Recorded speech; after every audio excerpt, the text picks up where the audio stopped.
คนดุคนมัน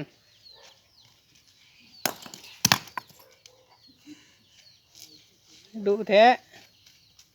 ส่องไอ้น้องนี่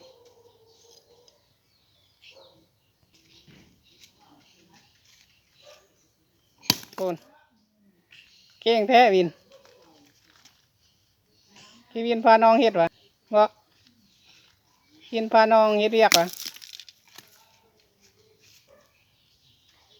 พี่วินคือเก่งแท้พาน้องเฮ็ดเรียกบ่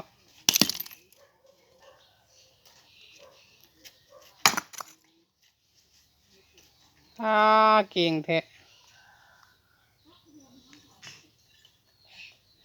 เห็นแล้วอนาคตกรรมกรนายสร้าง นายสร้างต่อไปนี่แม่นแล้ว